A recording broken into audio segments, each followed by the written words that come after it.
जी, बिस्मिल्लाहिर्रहमानिर्रहीम, अस्सलाम वालेकुम। आज की इस टॉपिक में हम structural representation of organic compounds की बात करेंगे और structural representation of organic compounds की क्यों ज़रूरत पेश आ रही है, इस वजह से कि ताकि हम नोमेनक्लेचर को ईज़िली समझ सकें।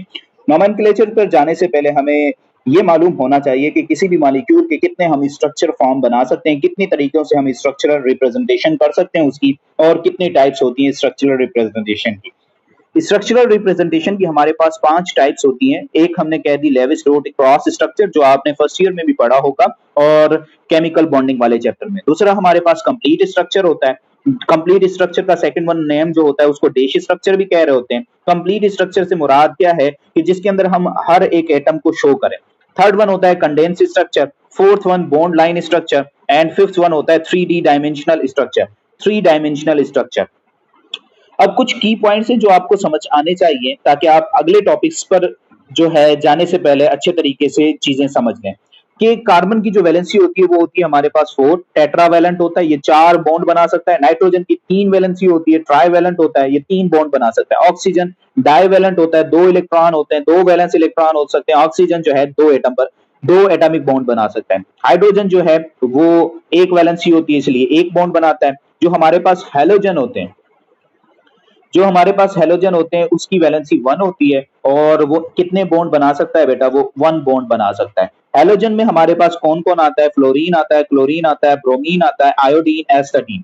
अब एस्टाटीन जो है रेडियो एक्टिव एलिमेंट है और इस वजह से ये जो है पार्टिसिपेट नहीं करता केमिकल रिएक्शन में। एस्टाटीन को हम नेग्लेक्ट कर देते हैं, बाकी हम चारों को तरजीह देते हैं, fluorine, chlorine, bromine, iodine.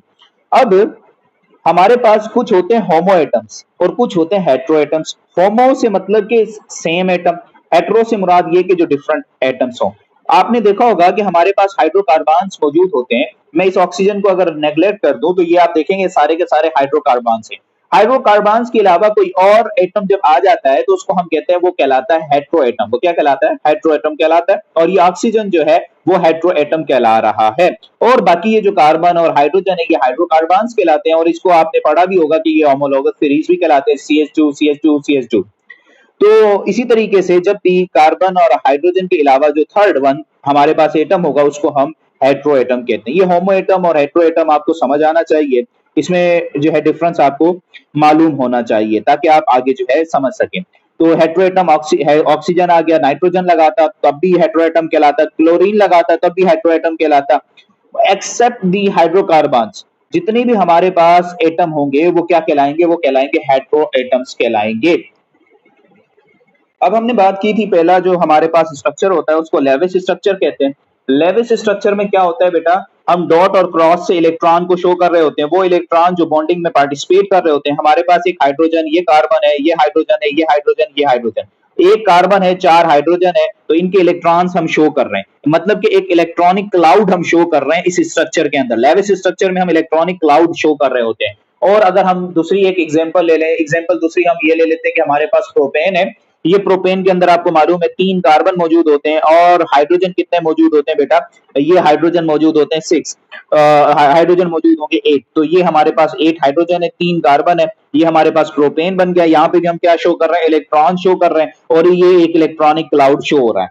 Basically scientist क्यों स्ट्रक्चरल रिप्रेजेंटेशन जो है बहुत से तरीकाकार में देते हैं? इस वजह से देते हैं कि जो हमारे पास इजी मेथड होगा उसको हम फॉलो करें। इसमें अगर आप देखेंगे तो ये स्पेस बहुत ज्यादा ले रहा है और टाइम भी कंज्यूमिंग है। तो साइंटिस्ट कहेगा कि हमारे पास वो हम स्ट्रक्चरल फॉर्म को मतलब के फॉलो करें जिसमें हमारा टाइम भी कम से कम कंज्यूम हो और जो इजी भी हो। तो इसीलिए लेविस स्ट्रक्चर तो ये स्ट्रक्चर होता है, लेकिन इससे आसान और जिसमें टाइम कम कंज्यूम हो और स्पेस भी कम कंज्यूम हो वो कौन सा है? वो है हमारे पास, उसको हम कहते हैं बेटा कंप्लीट स्ट्रक्चर। कंप्लीट स्ट्रक्चर नाम से ही जाहिर है कि कंप्लीट स्ट्रक्चर में क्या होगा कि ये जो हमारे पास कंप्लीट स्ट्रक्चर का मतलब ये है कि इसके अंदर जो एटम्स होते हैं, याद रखिएगा, जो एटम्स होते हैं जितने भी वो सारे के सारे शो करने होते हैं। कार्बन है, 2 कार्बन, दोनों कार्बन शो हो रहे हैं। हाइड्रोजन 6 हैं तो सारे के सारे हाइड्रोजन शो कर रहे हैं और इसके अंदर जो बॉन्डिंग होती है उसको हम देश से शो कर रहे होते हैं। ये देश है, इसलिए हम इसको कहते हैं complete structure, also called as dash structure. Ethane की हमने एग्जांपल ले ली। अब कंप्लीट स्ट्रक्चर के बाद बारी आती है कंडेंस स्ट्रक्चर की। कंडेंस मतलब क्या है? देखें, अगर आप यहां पर देखेंगे ऊपर कंप्लीट स्ट्रक्चर में तो हमारे पास ये हाइड्रोजन कितने थे बेटा? 1 2 एंड 3, 3 हाइड्रोजन थे एक कार्बन के साथ। अब हम क्या करेंगे कंडेंस स्ट्रक्चर में, याद रखिएगा कंडेंस स्ट्रक्चर में हम दोनों के दोनों कार्बन को तो शो कर रहे होते हैं और उनके दरमियान डैश भी शो कर रहे होते हैं, लेकिन जो कार्बन के साथ हाइड्रोजन अटैच हो रहे होते हैं उनको डैश से रिप्रेजेंट नहीं करते, बल्कि उनको डायरेक्ट लिख देते हैं। हम काउंट करेंगे हाइड्रोजन कितने हैं, 1 2 3, 3 हाइड्रोजन है, डायरेक्ट 3 लिख देंगे, पुट कर देंगे कार्बन के साथ। इसी तरीके से इस कार्बन के साथ भी 3 हाइड्रोजन थे, हमने पुट कर दिए डायरेक्ट हाइड्रोजन। इसको कहते हैं हम कंडेंस स्ट्रक्चर। तो थर्ड वन हमारे पास होती है, फोर्थ वन स्ट्रक्चर जो होता है हमारे पास उसको हम कहते हैं bond line structure. Bond line structure, line से मुराद है कि बस एक लाइन खींचनी है आपने, और इसको मैं एक और नाम देता हूं जिगजैग स्ट्रक्चर। तो जिगजैग स्ट्रक्चर कहें, बॉन्ड लाइन स्ट्रक्चर कहें, तो उसमें क्या होता है, सिर्फ हम एक लाइन ड्रॉ करते हैं जिगजैग पैटर्न में और हमारा स्ट्रक्चर ड्रॉ हो जाता है।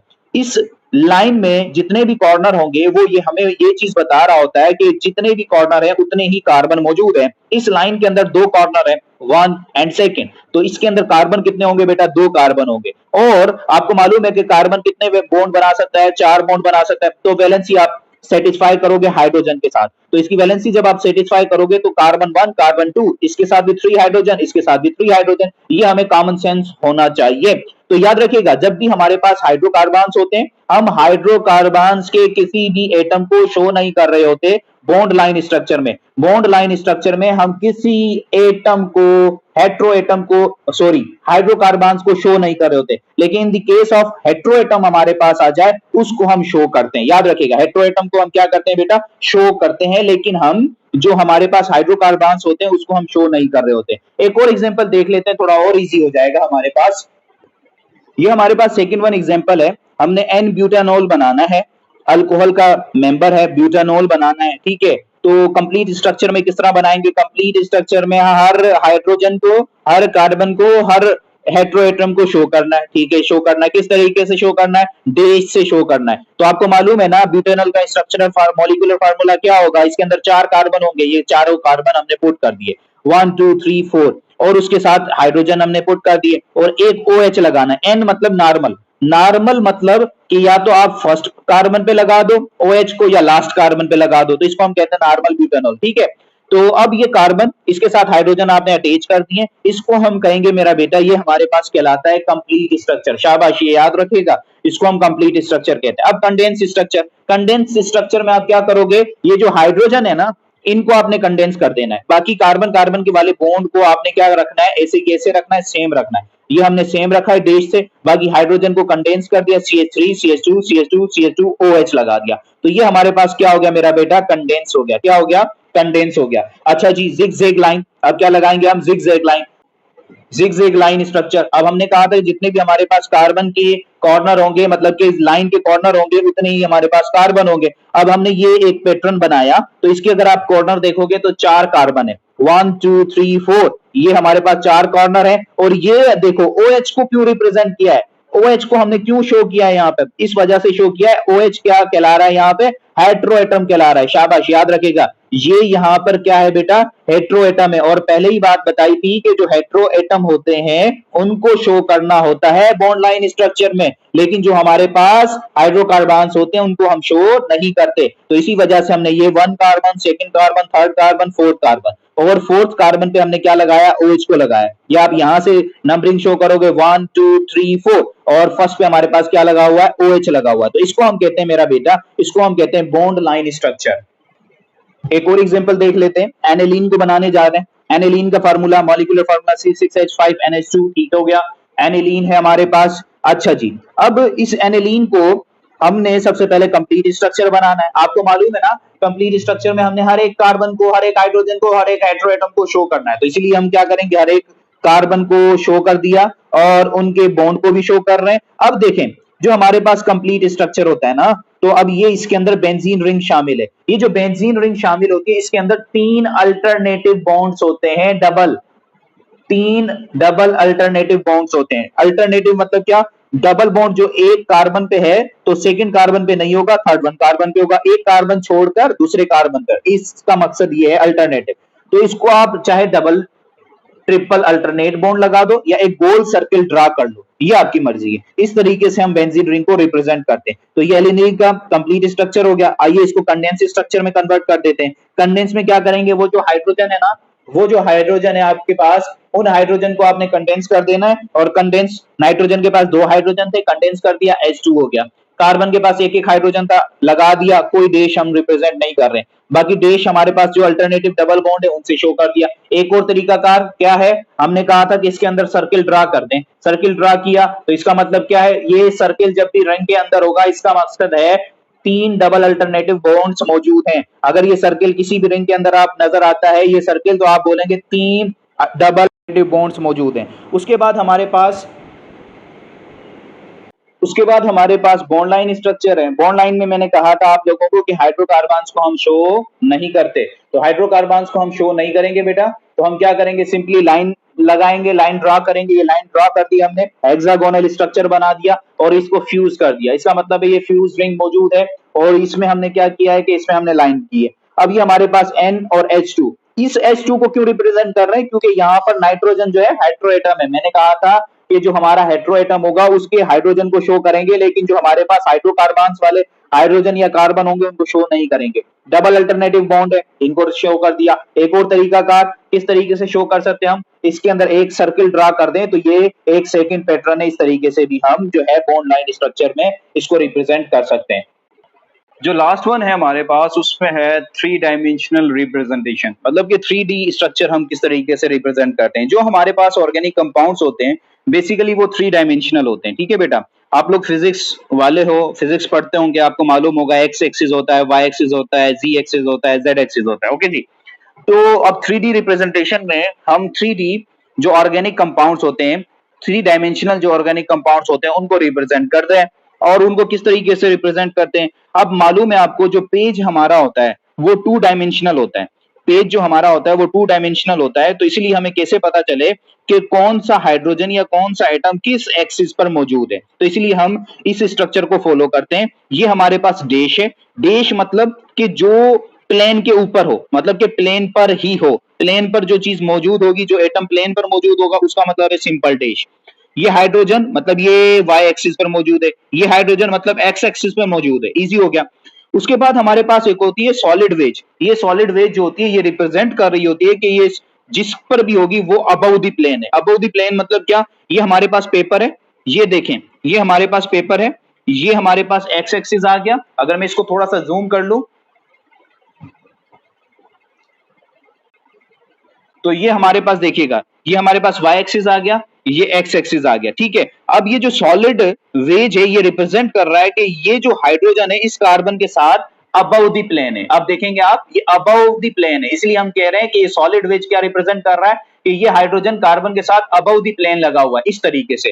फिर हमारे पास एक डैश स्ट्रक्चर होता है, ये जो डैश है ये रिप्रेजेंट कर रहा होता है कि ये जो हाइड्रोजन है ये बिलो द प्लेन है। इस हाइड्रोजन को ये देखिएगा, मैं नीचे ले गया बिलो, इस कार्बन के साथ बिलो है, और ये वाला हाइड्रोजन अबव है, और ये हाइड्रोजन एक ही प्लेन पर है, वाई एक्सिस एक्स एक्सिस। तो ये बेसिकली एक हमने स्ट्रक्चर बना दिया, किसका, 3 डायमेंशनल स्ट्रक्चर बना दिया। और मैं एक और पिक्चर इसके साथ अटैच कर दूंगा, तो ये हमारे पास क्या होता है बेटा, ये 3 डायमेंशनल स्ट्रक्चर होता है। तो ये हमारे पास इस तरीके से हम रिप्रेजेंट कर रहे हैं। ये की पॉइंट आप देख लीजिएगा, सॉलिड वेज क्या रिप्रेजेंट कर रहा है कि above the plane. Above the plane मतलब क्या है, ये देखें, पेपर के ऊपर आपकी तरफ, ऑब्जर्वर की तरफ, जो ऑब्जर्वर है जो ऑब्जर्व कर रहा है उसकी तरफ जो होगा एटम, उसको हम किससे रिप्रेजेंट करेंगे, सॉलिड वेज से। और अवे फ्रॉम दी ऑब्जर्वर, जो ऑब्जर्वर से दूर होगा उसको किस तरीके से रिप्रेजेंट करेंगे बेटा, याद रखिएगा, उसको हम डैश वेजिस के साथ रिप्रेजेंट करते हैं। तो ये हमारे पास 3D रिप्रेजेंटेशंस होती है। मैं कुछ आप लोगों के लिए स्ट्रक्चर दे रहा हूं, उनको आपने कन्वर्ट करना है डिफरेंट स्ट्रक्चर फॉर्म में। ठीक है बेटा, तो ये आपका होमवर्क है। आई होप कि आप लोगों को पांचों के पांचों स्ट्रक्चर समझ आ गए होंगे। इस चीज को याद रखेगा, ये मेरी जो है पिक्चर देख लीजिएगा, solid wedge above the plane, dash wedge below the plane, ये आपने याद रखना है, ये की पॉइंट्स है, इजी हो गया।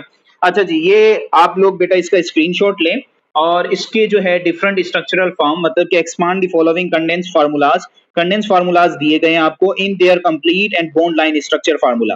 आपने इनके कंप्लीट भी बनाने और बॉन्ड लाइन स्ट्रक्चरल फार्मूला भी बनाना है। ये 4 मैंने दिए, इन 4 को आपने बनाने, और बनाने के बाद हमारे कमेंट सेक्शन में आपने कमेंट करने हैं, या फिर और उसके साथ-साथ आपने व्हाट्सएप पर भी सेंड करना है, ठीक है? अगर आप रजिस्टर्ड स्टूडेंट हैं, तो आप लोग कहाँ पर व्हाट्सएप पर भी सेंड करेंगे, अगर आप रजिस्टर्ड स्टूडेंट नहीं है, तो आप कमेंट सेक्शन में हमें जो है कमेंट कर सकते हैं। ओके जी, ये चारों के चारों आपके सामने हैं। ये कम हमने जो है कंडेंस फार्मूलाज़ आपको दिए हैं, इसका कंप्लीट भी बनाएँ आप लोग और बॉन्ड लाइन भी बनाएँ। इसकी आपकी प्रैक्टिस लाज़मी है, नोमेनक्लेचर सीखने से पहले आप लोगों को ये पाँचों टाइप समझ आनी चाहिए कि स्ट्रक्चरल फार्मूलाज़ होते कितने।